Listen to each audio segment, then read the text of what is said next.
కాబట్టి మాట కాన్సన్ట్రేషన్ మొత్తం ఫైనాన్షియల్ ప్రాబ్లం నుంచి పోయి ప్రాబ్లం సొల్యూషన్ మీదకి వెళ్ళాలి. ఆ విధంగా ప్లాన్ చేసుకోవాలి. సాధ్యం అవుతుందా అంటే అవుతుంది. ఇప్పుడు మనకు ప్రతి వారం నెల తెలుసు, ఫస్ట్ వీక్లో ఏమి కమిట్మెంట్స్ ఉంటాయి, సెకండ్ వీక్లో ఏముంటాయి, లాస్ట్ వీక్లో ఏముంటాయి తెలుసు. ప్లాన్ చేసుకోవాలి. ప్రయారిటీ ముందేది తర్వాత ఏది వాళ్ళు లేట్ పోస్ట్ పోన్ చేసుకోవచ్చు, ఏది చేయలేము, అవన్నీ చేసుకుని దాని ప్రకారం ప్లాన్ చేసుకోవాలి. అది అతి జాగ్రత్త అనొచ్చు, పిసినారితనం అనొచ్చు, కానీ చేసుకోవాలి, తప్పదు.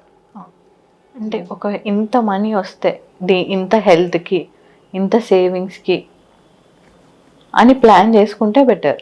అదే ఇప్పుడు 20,000 అనుకోండి, ఒక ఫస్ట్ 3,000 పక్క పెట్టేసేయండి, 17,000 ఖర్చు పెట్టండి.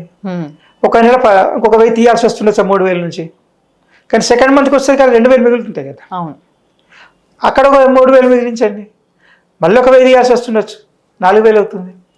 అదే మన బ్యాలెన్స్ పెరిగిన కొద్దీ, మన దగ్గర ఇంట్లో ఉన్నా కానీ బ్యాంకులో మన బ్యాలెన్స్ పెరిగిన కొద్దీ ధైర్యం పెరుగుతుంది మనకి, సైకాలజికల్గా, మానసికంగా. తర్వాత ఇంకోటి ఏంటంటే కంఫర్ట్నెస్ పెరుగుతుంది. కోటీశ్వరులు లేకపోయి ఉండొచ్చు, లక్ష దగ్గర లేకపోయి ఉండొచ్చు, కానీ రేపటి అవసరాలు ఇవాళ తీర్చే స్తోమత ఉంది అనే ధైర్యం ఉంటుంది. అది కావాలి మనకు ఫస్ట్.